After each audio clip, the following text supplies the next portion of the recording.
All right. So, Control V.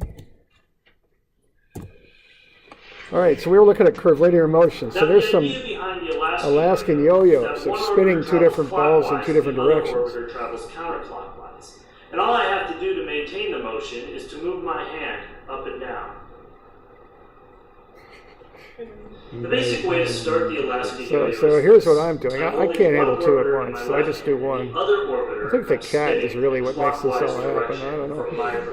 Okay, so I'm just spinning a weight around vertically. That's what I've been doing here to describe this motion. Now when this orbiter reaches a position parallel to the floor, but out on the other side, I will throw my left hand downward in a counterclockwise motion. Actually, I'm from Alaska, so I had a pair of these. Down, counterclockwise. Now all I have to do is maintain this up and down action to keep the motion. There you go. Now they do hit every... Okay. Well, there you go. Right, let's do that again. So that's a very highly technical explanation of Alaskan yo-yos. Okay, so there you go.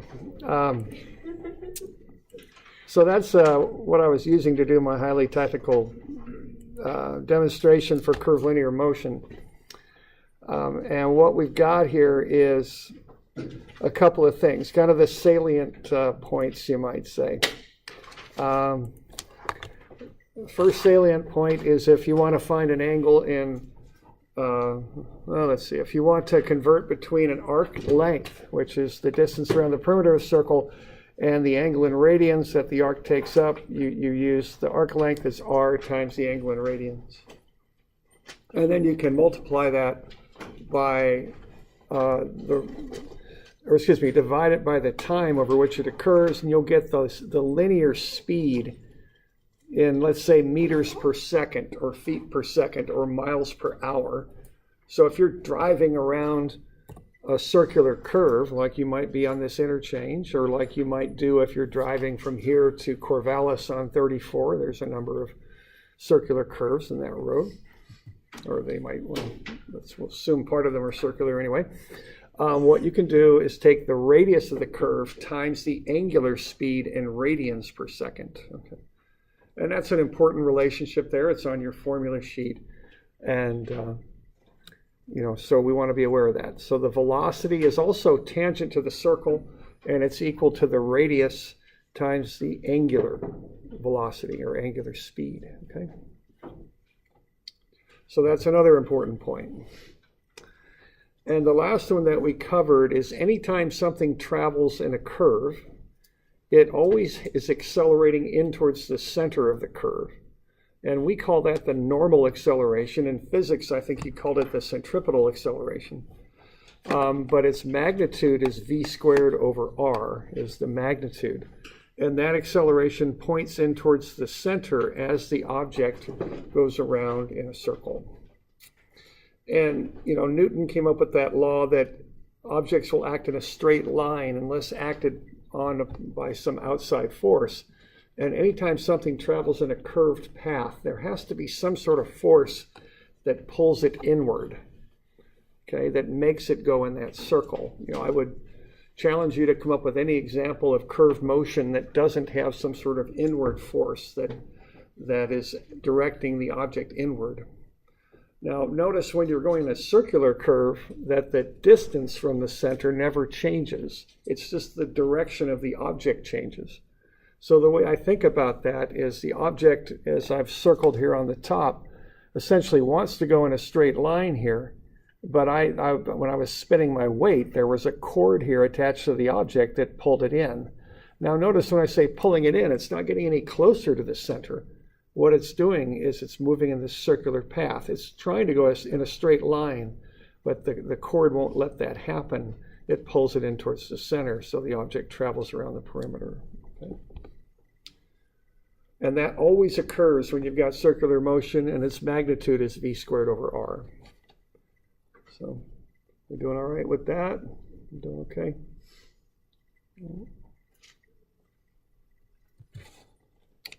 All right. Now, there's different ways of describing curved motion. And there's actually, we've already covered one coordinate system that we use to describe curve motion. That was x, y, but that's a pretty awkward system except for certain types of motion. So there's two others. And one of them, of the other two that we'll start with here, is called the normal tangential system. Now, I don't know if you've run into this before. I don't think you have. It's it's a kind of an odd coordinate system in that the origin of the coordinate system is there, and there's two axes, normal and tangential. The normal axis acts in towards the center of curvature, and the tangential axis is tangent to the curve. Okay. Now the funny thing is, so you don't really know how the axes are oriented when you're on different locations of the curve. You'd have to kind of figure that out. It's not like there's an x and a y axis. The normal and tangential axes can move. You know, they actually move with the object as it travels on its curved path. And the normal always points in towards the center, and the tangential is always perpendicular to that, which is tangent to the curve. Okay? So they're kind of an odd system in that the actual coordinate system moves as the object moves. Okay. So the origin is moving in this example here. Now, just like we got unit vectors for x and y, we can come up with unit vectors for the normal and tangential axes. We'll call them u sub t and u sub n. Okay.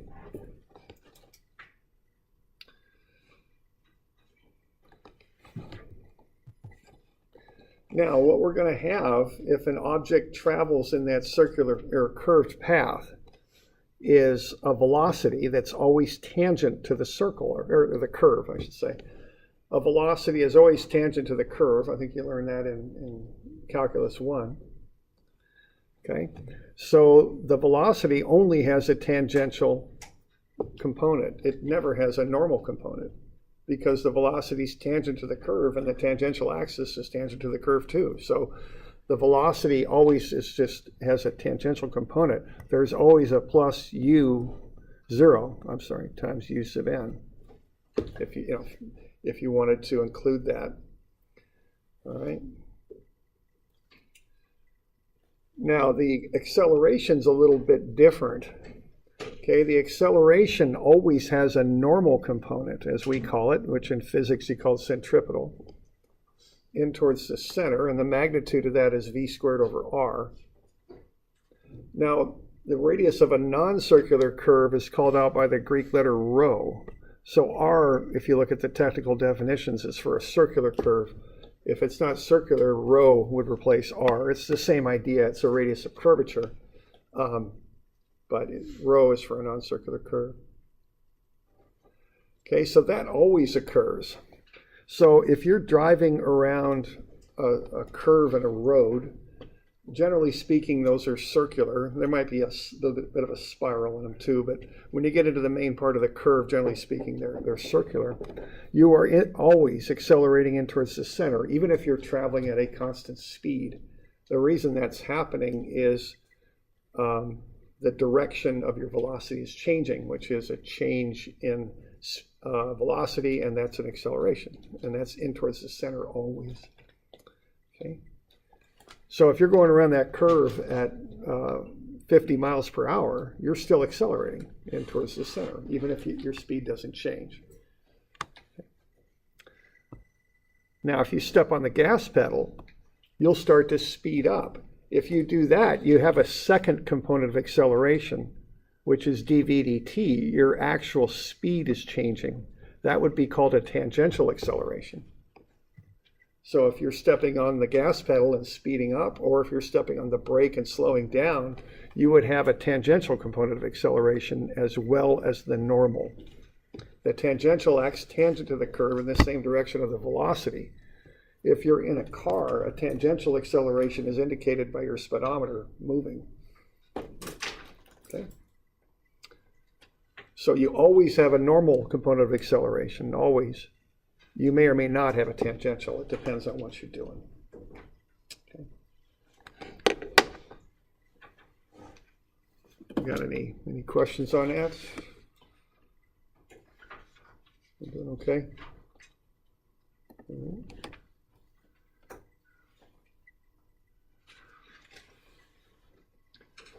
Okay. Once you find the components of acceleration for this, this isn't in your book anywhere, I just kind of made it up at some point. So we've got a car going around a curve with a 400-foot radius. It's traveling at 60 miles per hour, which is 88 feet per second. The speed of the car is increasing at 9 feet per second squared. What's the total acceleration of the car? Okay. So why don't you calculate up the components of acceleration there? One of them may not take very much calculating, but see if you can get the components of acceleration.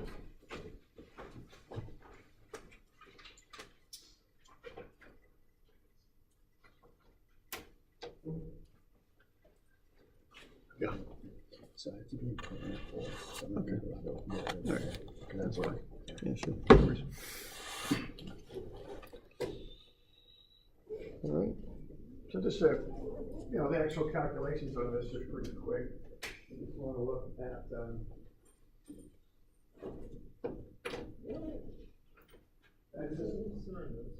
no, it's not. It's pretty quick, so I just made it up. So you can just draw up the sketch, I think, and say find a total, and or the speed of the car is increasing at 9 feet per second squared. Find a total. That will be enough. We'll clarify what we're looking for on that.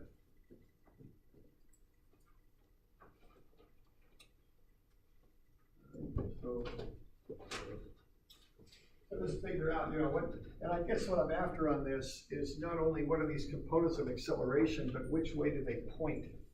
Where are they going? I want you to have a good feel for that, okay? So it's not just what are they, but where are they? And which way do they point in particular?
Okay, y'all doing all right with that? I mean, the normal acceleration is 19.4. It's v squared over r. Okay, and the tangential is given. The speed of the car is increasing at 9 feet per second squared. Okay, so that's about what we got going on there. Okay. Now the normal and tangential are at right angles to one another, so you can use the theorem of Pythagoras and find the total if you like.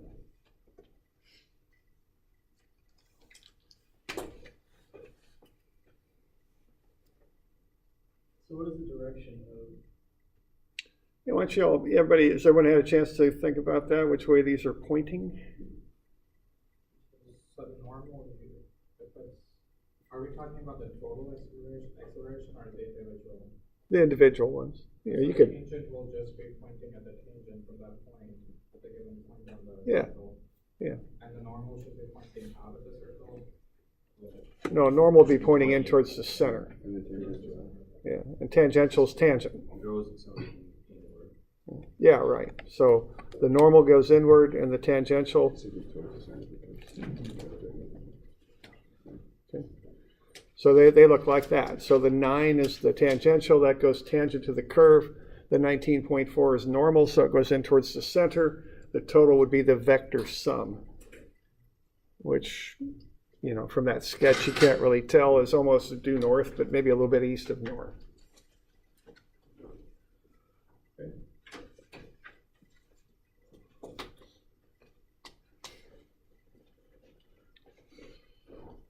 So the important thing here to get is that first, there's always, whenever you're going in a curve, there's always a normal component of acceleration. In physics, he called it centripetal, I think. We call it normal. It always points in towards the center of the curve. Its magnitude is always v squared over r. Those things always occur. Okay. Now, if the object is speeding up or slowing down, which if it were a car, you'd see the speedometer go up or down, that's a tangential acceleration. That may or may not be occurring, and that would be tangent to the curve always. Okay.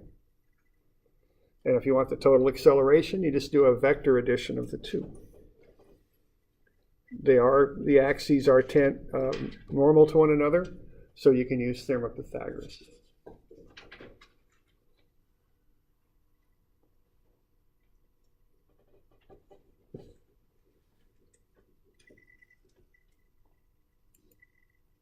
Okay, so we good with that? Any questions on that stuff? Okay. All right, so that's just kind of, just the basics of it. Let's look at a little bit more complex example here on 200.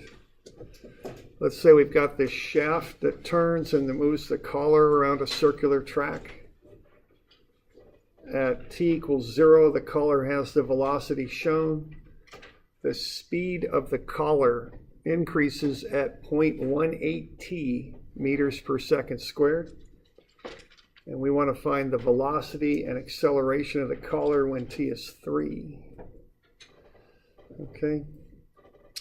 All right. So let's kind of do this step by step. So that sentence that I highlighted, the third one down, why don't you translate that into a dynamics expression? What does that say? If you were going to make that into a simple little equation with some simple little variables, what would you write for that little equation? Okay. And yeah, this is very simple. There's nothing much to it. Okay. But I do want you to recognize these sentences and the terms that are used and get them translated into a form, that you can use to solve this stuff. Okay.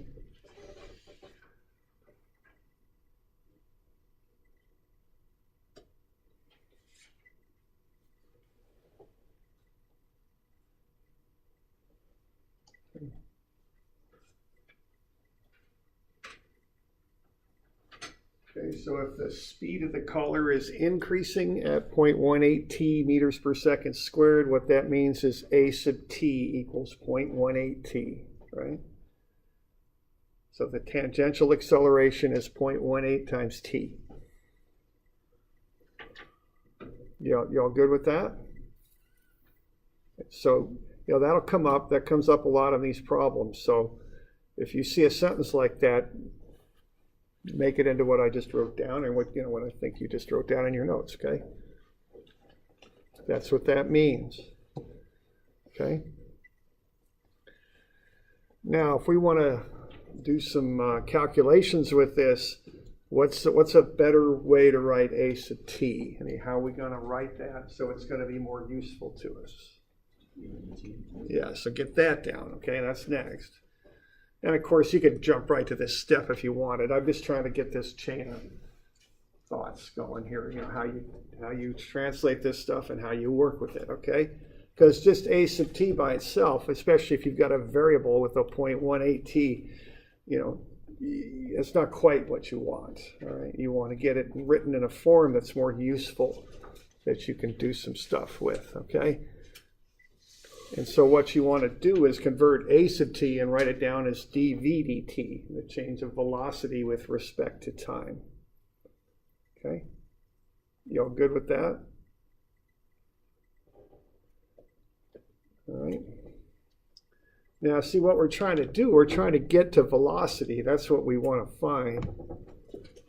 All right. That's one of our goals here. So what's the next step in getting to velocity? I mean, what do you do now? Yeah, you got to get that thing arranged. You've got those differentials. You want variables is what you want. So you got to split the differentials. Get one on one side of the equation and the other on the other side. Okay, that's the next thing to do.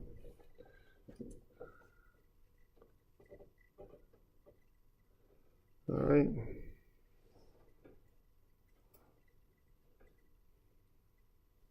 So get that stuff split up so you can work with it. You want the dv and the dt on opposite sides of the equation.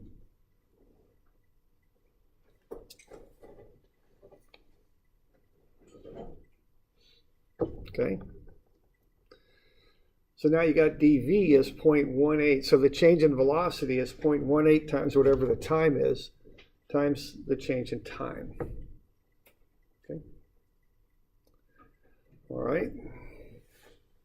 We good with that?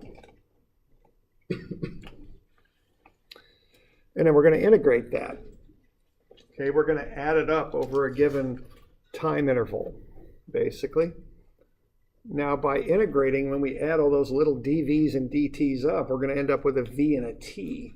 See, that's what we want. We want to relate velocity to time. That's our goal here, to figure out what the velocity is. Now, when you integrate, you need some limits. I don't do indefinite intervals. I do definite intervals with limits. So why don't everybody get those limits down there? Okay. So that's the next little bit, is get the limits in there.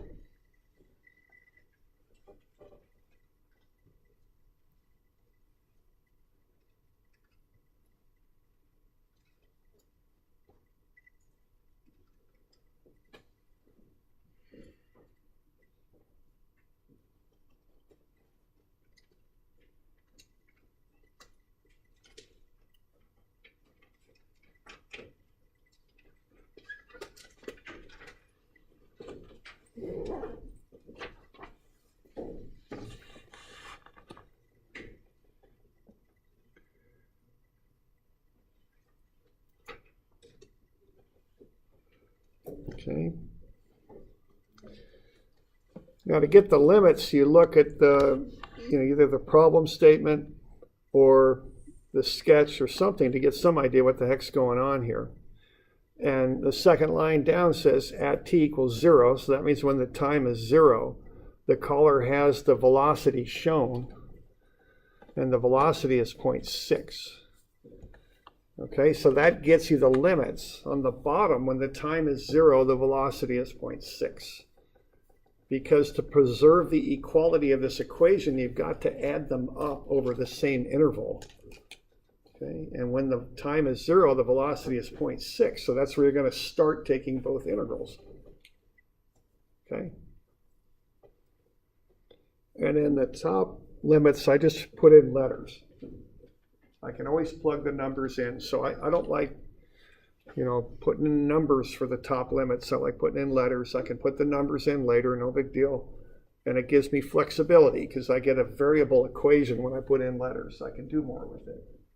When I put in numbers, I just get a number for my answer, and that's it. That's all I can do with it.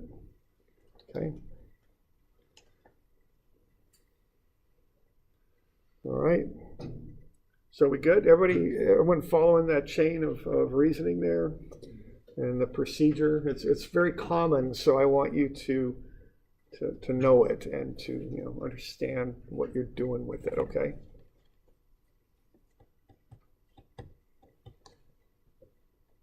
All right, doing okay? All right, and we got to do a few calculations here. When we plug in the limits, we get v minus 0.6 is 0.09 t squared. I took that integral of 0.18 t, I got 0.09 t squared.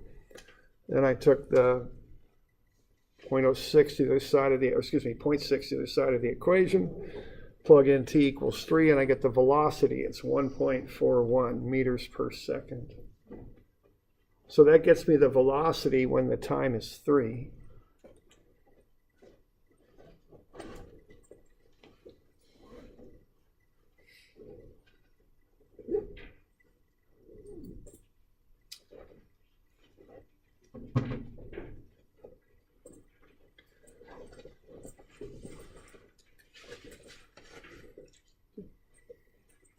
Okay, so that gets me 1.41 meters per second. Now I want to find the acceleration of the collar when t equals 3 seconds. So I just take a minute and get that. What's the acceleration of the collar when t is 3? Yeah, just go ahead and run it and see what you get for the numbers. Think of everything, all the changes in velocity there, and work through them.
Okay, so I get the normal acceleration, v squared over r, and that's 2.65.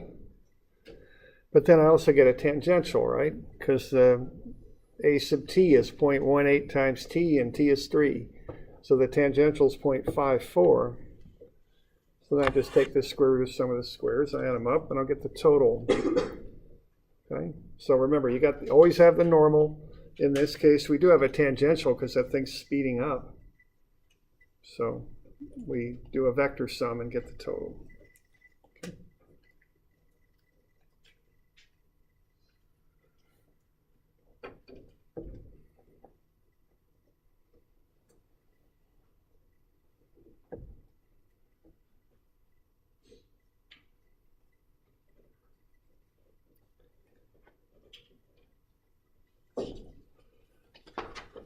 You all good with that? We got any questions on that bit? Okay. And that's an important part of this class, especially the normal. Whenever something's going in a circle, you got a normal acceleration. You always have to have that. Okay? It's just how it goes. Okay. So always remember that.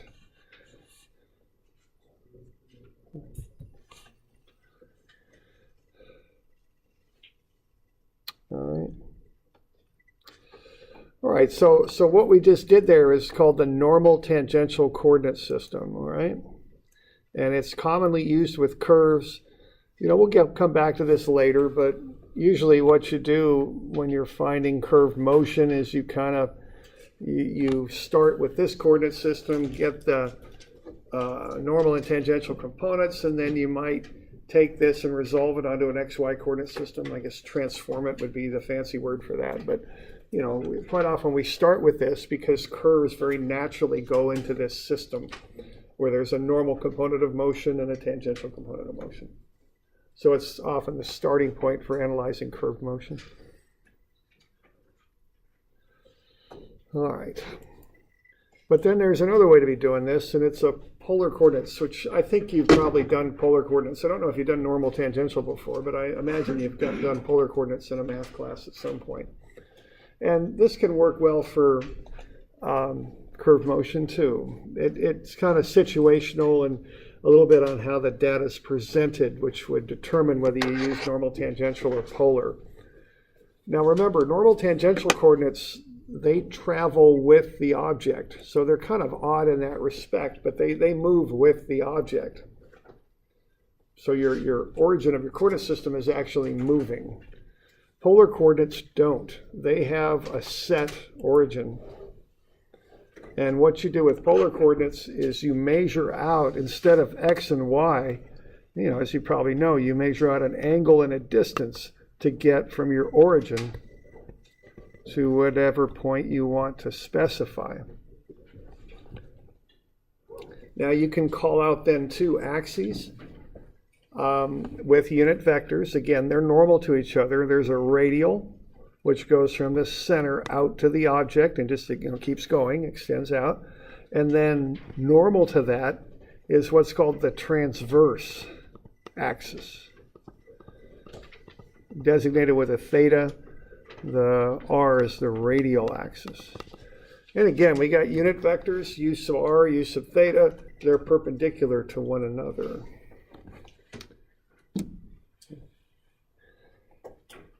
Now, these are in some ways a little simpler than normal tangential because there's a fixed origin. Okay, there's one place where the origin is, but the price you pay for a simpler origin is the motion can get more, it is often described in a more complex way. Okay. Normal tangential coordinates are quite simple. The velocity has a tangential component, period, v dot times use of t. The acceleration has a normal in towards the center and may or may not have a tangential. But with polar coordinates, describing the motion gets more complex. Okay. So that's kind of the price you pay for having a nice fixed origin. All right. Now, the issue here is these aren't normal and tangential coordinates. They're based on a set coordinate system. All right, and that makes things a little bit more complicated. All right, so I think I've got this laid out. Yeah, it's on page, what is that, 210? 210, thank you. 210, and I'd like you to kind of write this stuff down on 210 where I've got those blanks in there so we kind of understand this. So each motion now can have two components, a radial in and out towards the center, and a transverse, which is normal to the radial. Okay? So if I'm just taking that weight and spinning it, like I was doing there, you know, a minute ago, and I was showing this, so I've just got this weight, and I'm going to spin it like that. What's going to happen here is I can have different kinds of motion as I do that. Now, the first thing is the transverse motion is just like before. It's r theta dot. So if I'm spinning that thing around, there's a relationship between the angular speed of the weight as it spins around the origin, which is my hand here, and the linear speed of the weight. Okay, so the angular speed is in radians per second. I guess that might be thought of as being the angular speed of the chord as it rotates around the origin, versus the linear speed in meters per second of the weight on the outside there. And that relationship is V, which is equal to r theta dot. Okay. just like before, okay? But now we have the possibility of a second type of velocity, and that is while I spin the weight, if I'm feeding the cord out and make the cord length longer as I spin it, then if I kind of freeze frame that, what the weight's doing is moving out away from the center. So that's a possible second component of velocity. And that's just equal to r dot. Remember, these dots are time derivatives that change with respect to time. So if I'm feeding cord out as I spin the weight, I would just kind of freeze frame that and look at the velocity of the cord as it lengthens. That would be r dot. So to get the total velocity, I have to add those two together in a vector sense. Okay. So that's how you find the velocity. There can be a radial component in and out towards the center of the coordinate system, but also a transverse component, which is r theta dot. Okay.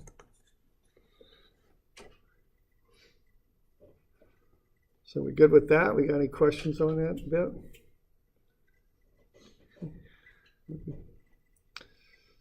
All right.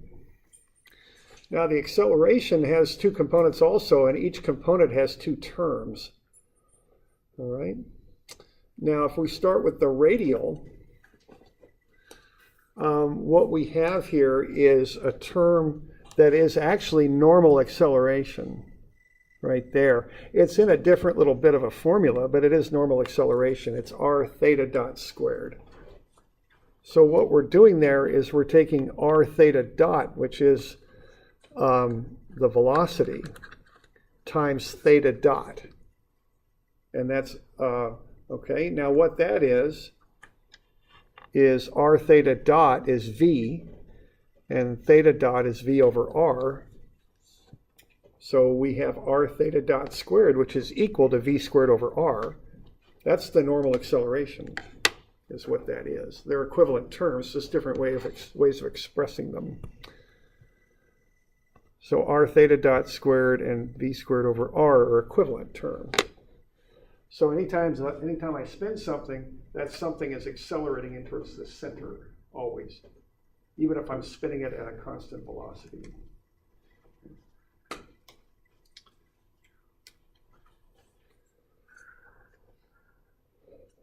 Now that's got a negative on it, always, as part of the formula. It's got a negative. Now why is that negative on there, do you suppose?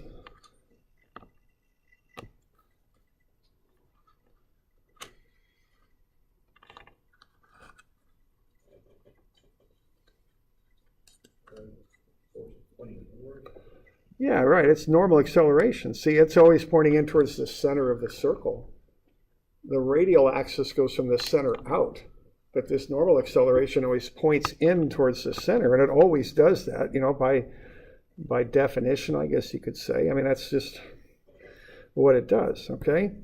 So that's why it's got a negative on it, because it always points into the center, whereas the positive radial direction is outward from the center, but normal acceleration always goes in towards the center. So that's where that negative sign comes from, okay?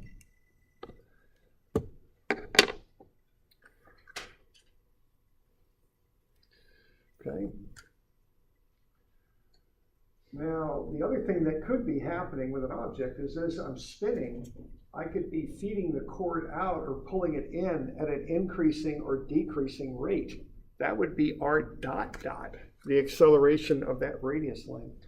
So as I'm spinning this weight, and it's probably easier for me to go in than out with this, I could start pulling this cord in slowly and then speed it up. So if you freeze frame that, what's happening is it's moving in slowly, then it increases in speed. That's accelerating in or out towards the center. That's r dot dot, the second time derivative of the length of the radius. So we put those together to get the radial component of acceleration.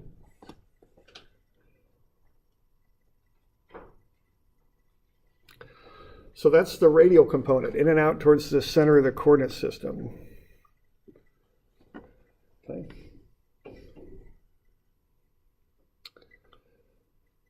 Now, the other thing we've got going on here is we've got transverse acceleration.